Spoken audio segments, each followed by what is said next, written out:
हमारे टिकरी से विधायक आदरणीय श्री रामकुमार कश्यप जी, दिल्लोखेड़ी के पूर्व विधायक आदरणीय श्री भगवान राम कबीर मंत्री जी, माननीय मुख्यमंत्री जी के प्रतिनिधि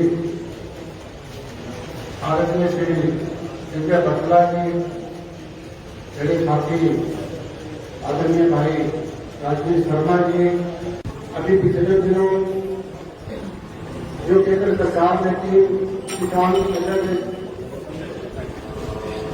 आए थे, उसी के उसमें प्रेस वार्ता रखी गई है और मैं आज की इस प्रेस वार्ता के हमारे प्रदेश महामंत्री आदरणीय देवपाल जी से निवेदन करूंगा कि वो आप सबके सामने सारी बात के और एमएसपी भी यूं ही रहेगा। भारतीय जनता पार्टी का एक एक कार्यकर्ता किसान के साथ खड़ा है, किसान के पक्ष में है और किसान के पक्ष में था और किसान के पक्ष में रहेगा। कुछ पार्टियां इसमें बहुत ही बरगलाने का काम कर रही है, बहकाने का काम कर रही है। जबकि अगर यहां से शुरू करें कि 6,000 रुपये अगर प्रति किसान के खाते में जाने लगे तो भारतीय जनता पार्टी की केंद्र की सरकार माननीय नरेंद्र मोदी जी शुरू की। अगर 12,000 मुआवजा प्रति एकड़ कोई दे रही है तो हरियाणा सरकार दे, लगभग 5500 करोड़ रुपए का मुआवजा अब तक दिया जाता है। इतना ही नहीं, जहां तक खरीद की बात है, कुछ फसलें ऐसी हैं जो केवल हरियाणा खरीदता है, जैसे सरसों, बाजरा और तिलक, वो हिंदुस्तान में और कोई प्रदेश एमएसपी से नहीं खरीदता। हमारी 6 मंडियां नहीं बन रही, सोनीपत में मसाला मंडी और कालका के अंदर सेब मंडी। तो इसलिए जब हम 6 मंडियां और बना रहे हैं तो मंडियों को समाप्त करने का सवाल नहीं पैदा होता। ये शुद्ध रूप से किसानों के हित में है।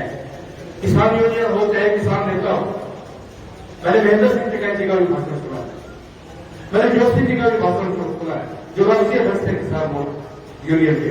उन्होंने भी ये कहा था कि वो दिन कब आएगा जब किसान जो चिलचिलाती धूप में धरती का सिरा चीरकर अनाज पैदा करता है, वो अपनी मर्जी से अपने फसल के भाव लगाएगा और जहां वो चाहे वहां अपनी मर्जी से बेच सकेगा।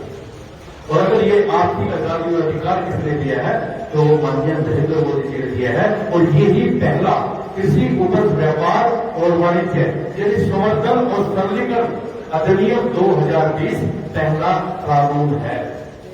इसमें किसान को छूट दी गई है कि वो अपनी फसल मंडी से बाहर भी बेच सकता है। पहले एक मंडी का दायरा होता था, मान लो किसी मंडी के दायरे में 30 गांव है तो 30 गांव से बाहर वो फसल नहीं बेच सकता। अब यहां पर खरबूजा श्रावण में बिकता है, वो बिना किसी मंडी के बिकता है और वहां पर 4 महीने का जो ठेका है, यहां श्रावण के आसपास के रहने वाले जो कुछ साथी खड़े हैं वो पता नहीं कर सकते हैं, 45 से 50,000 रुपए सिर्फ 4 महीने का ठेका है जो कि किसान डायरेक्ट पास नहीं करता है। अब प्याज का किसान है, पपीते का किसान है, आलू का किसान है, ये समझ में आ सके कि जो हमारे किसान नेता चाहते थे वही केंद्र सरकार ने किया है। वो कर नहीं रहा, एक ही करते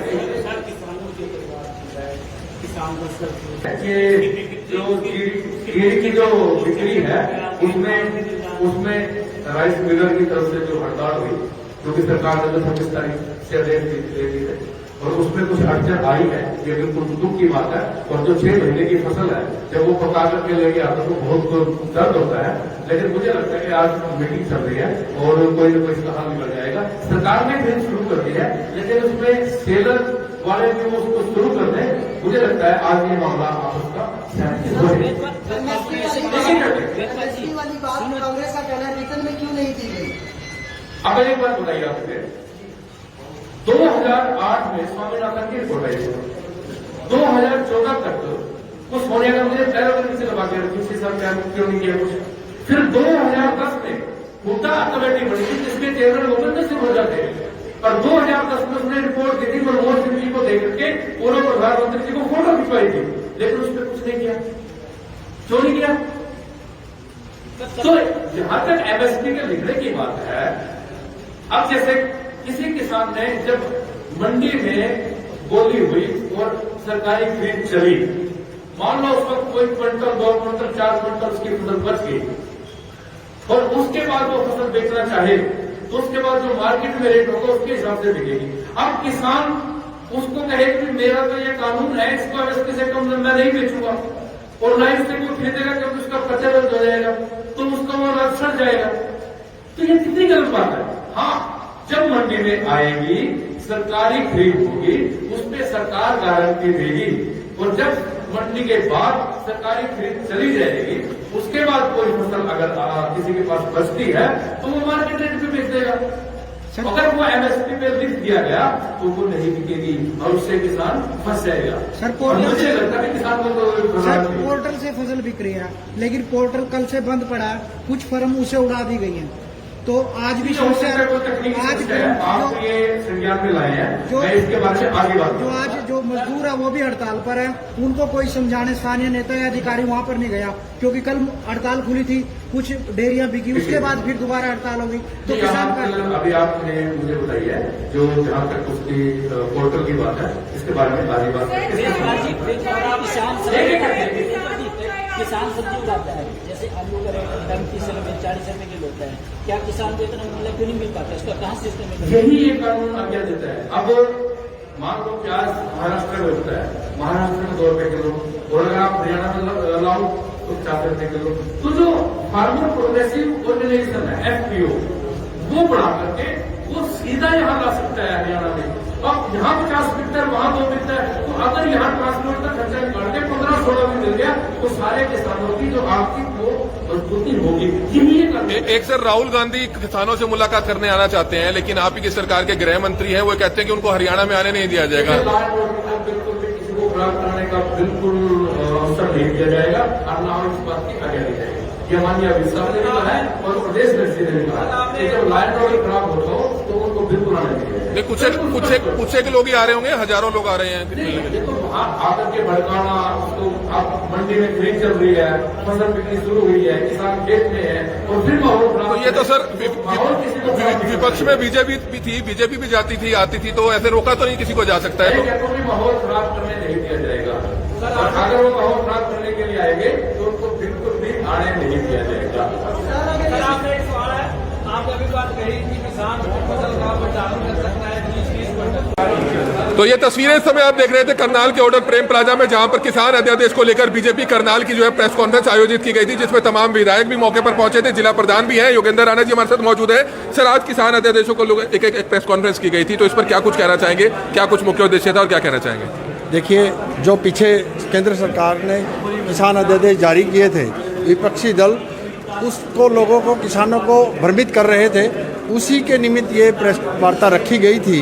क्योंकि जो 3 के 3 अध्यादेश आए हैं उनमें किसानों का हित ही हित है, कहीं पे अनहित नहीं है। मंडी यूं की तो रहेगी, MSP यूं का यूं रहेगा और जो भी रेट है कि एक सबसे बड़ी बात इस अध्यादेश में जो सबसे विशेष बात है, जो प्रगतिशील किसान है वो प्रगतिशील किसान यहाँ की फसल चाहे वो बॉम्बे बेचें, महाराष्ट्र में बेचें और गुजरात में बेचे, कहीं भी बेच सकता है। पहले इस तरह का ये नहीं था, उसको कहीं ना कहीं लाने ले जाने में दिक्कत आती थी और इससे प्रगतिशील किसान ये लगा लो 10% और 90% वो है।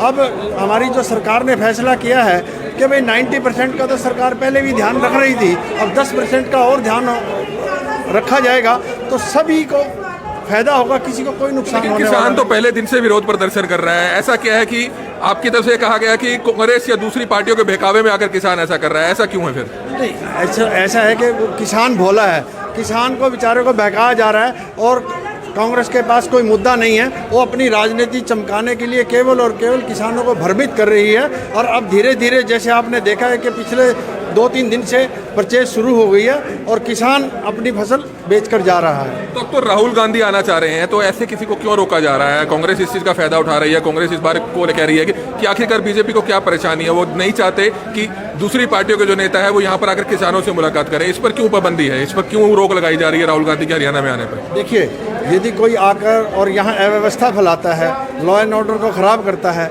उसके लिए प्रतिबंध है। यदि अदरवाइज कोई भी आदमी आता है उसके लिए कोई प्रतिबंध नहीं है। लोग आ रहे हैं, जा रहे हैं, किसी का कोई रोकने का सवाल ही पैदा नहीं हो रहा। तो ये तस्वीरें इस समय आप देख रहे हैं, कई विधायक भी मौके पर है, कई पूर्व विधायक भी हैं। भगवान दास कबीरपंथी जी हैं, उनसे जानना चाहेंगे क्या कुछ कहना चाहेंगे। सर, आज की एक प्रेस कॉन्फ्रेंस की गई है जिसमें सभी विधायकों ने हिस्सा लिया, क्या कहना चाहेंगे इस पर? क्या कुछ मुख्य उद्देश्य था, इस पर क्या कहेंगे? नहीं, अभी हमारे जो इस प्रेस कॉन्फ्रेंस के माध्यम से आदरणीय वेदपाल जी ने मेन था कि जो किसानों की जो फसल था, जो अध्यादेश बिल आए हैं, इसके बारे में विस्तार से एक पॉइंट पर विस्तार से बताया कि ये तीनों बिल किसान के हित में है और किसान इसमें पहले एक बंधा हुआ था, लेकिन अब अपना वो माल मंडी में भी बेच सकता है। अगर उसके बाहर कहीं दाम अच्छे मिल रहे तो बाहर भी बेच सकता है। एमएसपी सरकार बंद नहीं करने जा रही है, एक एक दाना एमएसपी पर खरीदा जाएगा। ये किसान हित में है। क्योंकि किसान तो पहले दिन से प्रोटेस्ट कर रहा है। अगर ऐसा था तो किसानों को पहले क्यों नहीं उनको समझाया गया, क्यों नहीं काउंसलिंग की गई, क्यों नहीं उनके बीच में, लोगों के बीच में जाया गया कि ये आपके हित में है, क्या कुछ फायदे हैं इससे किसानों को? तो ऐसी बात क्यों आई क्योंकि किसान पहले दिन से सड़कों पर उतरने को मजबूर हुआ?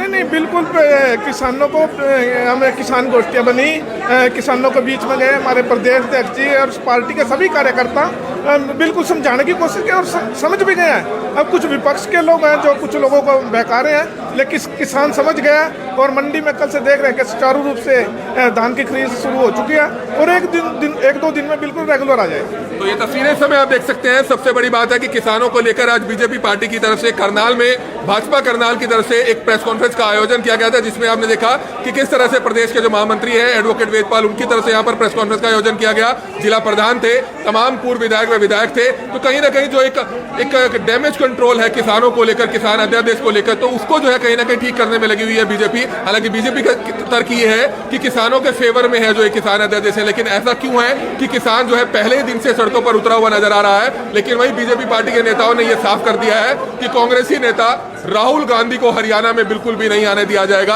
आखिरकार ऐसा क्यों है, इसका जवाब आने वाले दिनों में ज्यादा बेहतर दे पाएंगे। लेकिन दूसरी तरफ कांग्रेस पार्टी के नेता इसी बात पर अड़े हुए हैं कि राहुल गांधी हरियाणा में आएंगे, किसानों से मुलाकात करने चाहते हैं। लेकिन बीजेपी पार्टी नहीं चाहती कि उनकी जो पोल है किसान अध्यादेश को लेकर वो सबके बीच में जाए और विपक्षी पार्टी के जो नेता हैं, ये कांग्रेस के नेता हैं, वो किसानों से मुलाकात कर पाए। इसको लेकर जो है राहुल गांधी को बीजेपी जो है हरियाणा में आने से रोक रही है। कमल मिड्डा, करनाल ब्रेकिंग न्यूज, करनाल।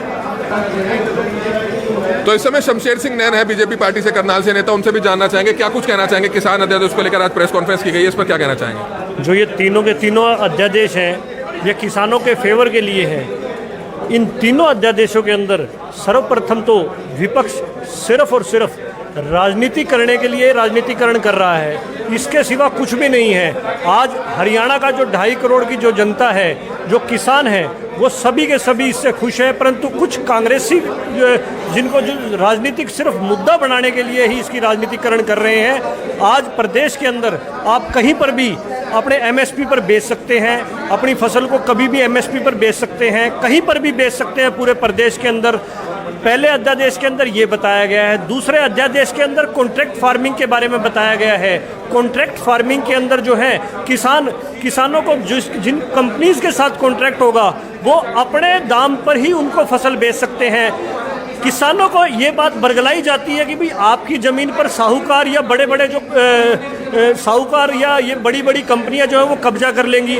किसानों को सिर्फ और सिर्फ भ्रमित करने का। आप कह रहे हैं किसानों को भ्रमित किया जा रहा है। आज का किसान तो पढ़ा लिखा भी है, युवा भी है, पढ़े लिखे किसान भी है, लेकिन ऐसा क्यों हुआ कि देरी से जो है बीजेपी पार्टी की तरफ से कॉन्फ्रेंस की जा रही है? जब किसान अध्यादेश लाया गया उससे पहले किसानों के बीच में जाकर उनको समझाने की कोशिश क्यों नहीं की गई कि आपके फेवर में है, आपका इससे फायदा होगा? ऐसा क्यों नहीं किया गया? पहले दिन से किसान सड़कों पर है। देखिए, प्रधानमंत्री जी ने, माननीय प्रधानमंत्री नरेंद्र मोदी जी ने पहले दिन से ही ये बताया है। इसके जो अध्यादेश, जो तीनों अध्यादेश हैं, उनके बारे में प्रधानमंत्री जी ने इस देश की जनता को, किसानों को शुरू से अवगत कराया है। इन तीनों अध्यादेशों के बारे में बड़ी डिटेल से बताया है, परंतु विपक्ष सिर्फ गुमराह करने के लिए ही इस प्रकार के ओछे हल्के हथकंडे अपना रहा है। तो विपक्ष पर जो है हमला करती हुई बीजेपी अब नजर आ रही है किसान अध्यादेश मामले को लेकर। तो ये तस्वीरें इस समय आप देख रहे थे करनाल से, जहां पर बीजेपी पार्टी की तरफ से करनाल में किसान अध्यादेश मामले को लेकर एक प्रेस कॉन्फ्रेंस का आयोजन किया गया था। लेकिन बीजेपी ने स्पष्ट कर दिया है कि राहुल गांधी का दौरा है हरियाणा में 2-3-4 दिन बाद जो प्लान बन रहा है